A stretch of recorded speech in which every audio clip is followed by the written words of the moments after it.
Your WavyOcho.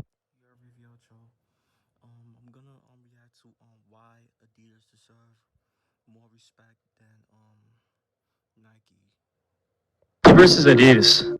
Legendary rivalry. And there's a lot of evidence to suggest that Adidas brand reigns supreme in this clash of giants, at least from the perspective of hip hop. The silent war of brands between Adidas and Nike started nearly 60 years ago. The landscape of the shoe industry has changed so many times during this time, although those two have pretty much usually stayed at the top. During this marathon, both brands had their ebbs and flows, their peaks and their troughs, and even now it's difficult to tell who the clear winner is.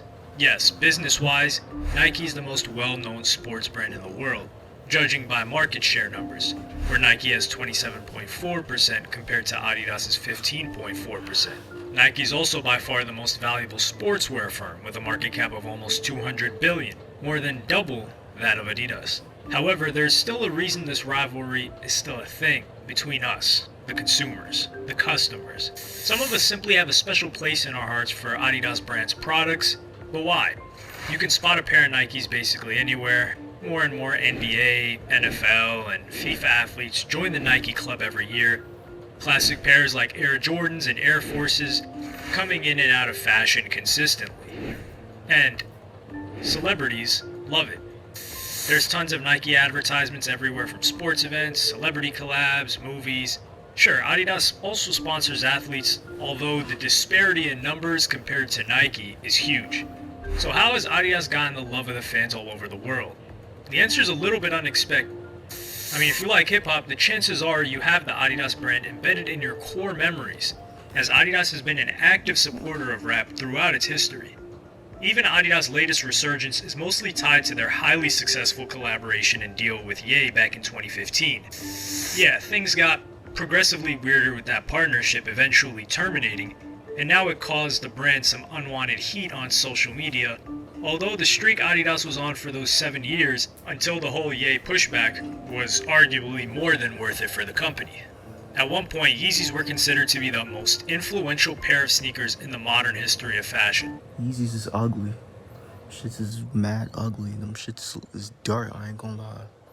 And they still are. Turtle Dove Yeezy Boost 350s, released in 2015, started the Yeezy craze that generated over $1 billion annually. In West's own words, his company was the second most growing company in history, and at that time made him the single highest paid person in footwear. The Yeezy designs themselves were rather anticlimactic for the mid-2010s, and people's opinions on the lineup were very polarizing, but they seemed like a go-to for most. Some called Boosts ugly, alien-like, and overrated, while others thought of them as something highly fashionable, modern, and fresh, especially as time went on. One thing was apparent: Yeezy's success skyrocketed due to the perfect mixture of hip-hop fans' love for rap music, in particular for Ye's music, the love for Ye's fashion forwardness, and the comfiness and uniqueness of Adidas shoe designs, and some advanced marketing strategies. While things went sideways with the Ye and Adidas collab, the sports brand decided to keep on selling Yeezy designs without Ye's branding, although we haven't seen a release since that announcement. But it's important to note that things weren't always like this between sports clothing brands and rappers. Back in the 80s, Nike's Air Jordans were arguably the hottest thing in the sports shoe industry, globally. Nike's brand strategy to target only the highest tier athletes like Michael Jordan paid off, generating a huge wave of brand awareness and profits for the company. Investing in collaborations with athletes was always going to be a safe bet, especially given that Nike had been working with the USA market from day one. They were founded in America.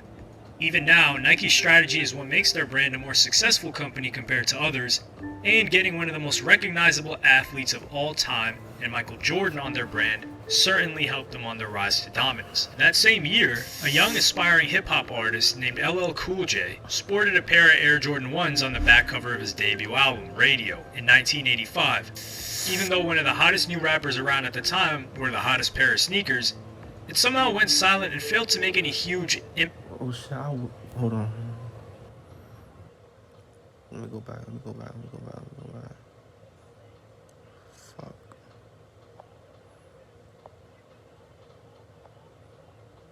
My fault. My fault. My fault.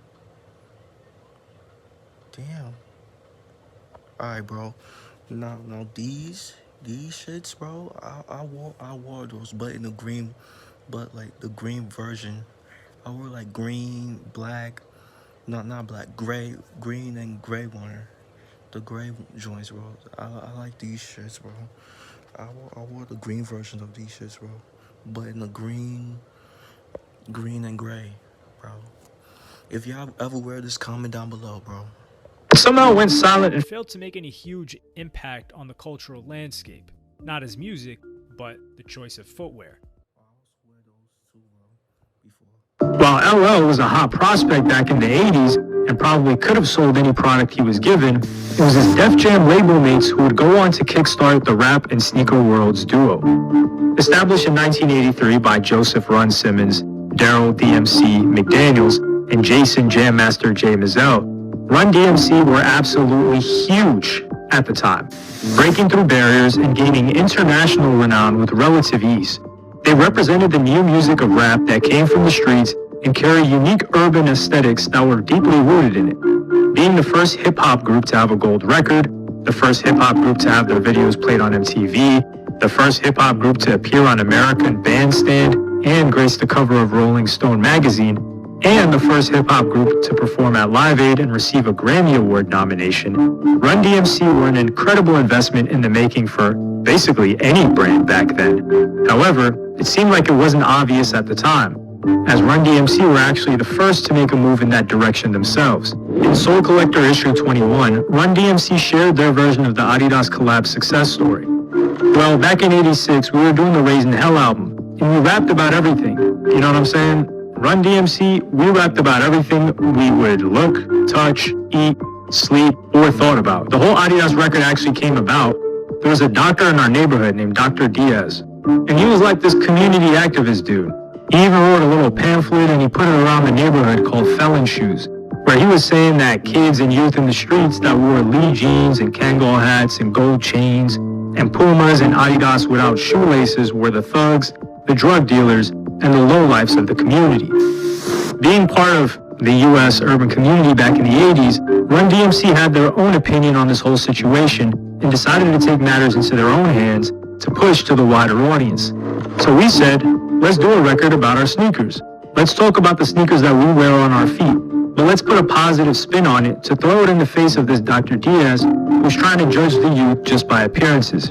Like, you can't judge a book by its cover. We're young, we're educated. A lot of us go to school. A lot of us have jobs. Basically, the group wanted to fight against a harmful stereotype in a very poetic and straight-to-the-face kind of way. They wanted to show that people from where they came from can be successful no matter what their upbringing was like or what they were wearing. Even more than that, they could conquer the world and make it dance to their music while singing their lyrics. A lot of us, even though we look like our peers in the neighborhood, but you can't judge everybody by that. So we wrote the record Adidas, and we just wanted to say because we had a chance to create hip-hop and travel around the world and do good things with hip-hop. That's why we said, my Adidas walked through concert doors, roamed all over Coliseum floors, stepped on stage at Live Aid. It was meant to be an inspiring track for all people who face judgment and prejudice towards them based on their looks and origins. And there's no need to say that it turned out to be a cultural hit that shaped the entire rap landscape. In short, the first ever rap and sportswear company collab wasn't even technically an endorsement. DMC said, we actually did the record Adidas because we loved Adidas. Even before we had the record deal, we wore Adidas in the hood. You would save your allowance to get Adidas. You know what Me personally, bro, like I never was really that into the Adidas, bro. You know, I never wore like Adidas shoes. I wear Adidas, sweaters and all, but like I never wear Adidas shoes, bro. So yeah. I'm saying? You would just Take a job anywhere just to save up enough money to get some fresh new Adidas. So we loved Adidas. After the release of the My Adidas song, Adidas' popularity increased tremendously. And funnily enough, music was so distant from the marketing world, and rap especially, that Adidas couldn't explain the brand awareness boom until one of their employees saw this phenomenon in person. They had a guy in LA named Angelo Anastasio. He was current with the pop and the rock, the club scene and the athletes and the designers and all of that. People were like, Anastasio, have you heard this Run DMC? He was like, huh? What? what the hell's a Run DMC? And rap music? Huh? So they put him up on it. So he went to Adidas and said, listen, I know what's going on. There's this rap group Run DMC that made this. So Adidas assigned him to leave LA, to fly to New York, to go to the show that Run DMC was doing in Madison Square Garden. He came, and he was hanging backstage. But when Run went out there during the show, D, take it off your feet. Hold it up. What's those?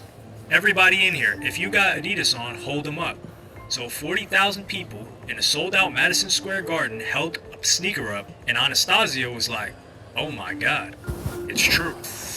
Anastasio got back on the plane, returned to LA, and reported the craze he saw to the Adidas higher-ups. He explained to his German partners that the reason behind the charts blowing up was an American rap group called Run DMC and a quote-unquote little record they made. The reaction of Adidas higher-ups was brilliant in retrospect. Hold up, Angelo. First of all, what the hell is rap music, and what in the world is a Run DMC? Adidas agreed, and Anastasio returned to the rap group with a deal, or the deal, to be correct. It was the first ever $1 million endorsement deal in the hip-hop industry, and marked a huge milestone for rap in general. And the deal turned out to be a stunning success for the sportswear company. As Anastasio said, I gave them $1 million, but they ended up generating sales of probably more than $100 million over the next 4 years. This level of return on investment is what literally any kind of brand would look for, and in this case, Adidas' vision was rewarded. Adidas began to gain exposure when their superstars appeared in Run DMC and Aerosmith's hit Walk This Way, followed by an appearance on Run DMC's 1986 single My Adidas. Basically, it was the first time for a shoe brand to have its own rap theme song. Given Adidas' brand mentality, Run DMC was the perfect match for them. Young, self-made stars, who were regular street kids, not criminals, not so long ago back in the hood, and rocked Adidas shoes and tracksuits willingly, were a far cry from... Why this man say Adidas? Adidas, like, it's Adidas, bro. Not Adidas, it's Adidas. Nike and the prime athletes who were the face of the company, who often saw it as business-only deals. Run DMC loved the brand. They lived the lifestyle Adidas was promoting, and that's why it looked so natural and led to incredible success. Adidas later honored the group with their own signature superstars, colored red, white, and black, with the Run DMC logo on the back of the shoe. Run DMC turned Adidas' original superstars into something way more than just a pair of classic shoes. A socio-political symbol of resistance, and the power of creativity over negativity. The deal legitimized rap in both the public and business eyes, making hip-hop a brand new cultural phenomenon that's still taking over the world. Okay, that's the vid. Yeah, bro. Like, which brand do y'all think is better, Nike or Adidas, bro? Me, I'm gonna have to go with Nikes because I wear Nikes all my life. I wore Nikes more than Adidas. I got mad Nike shoes, got mad Nike Air Forces, bro. And yeah, bro. And I never wear Adidas shoes a day in my life. Feel me? I never wear Adidas shoes. Feel me? The only Adidas I wear was sweaters, and that's about it. But yeah, bro, make sure y'all like, comment, subscribe. Y'all know the vibes. Favorite, just check it out. You are.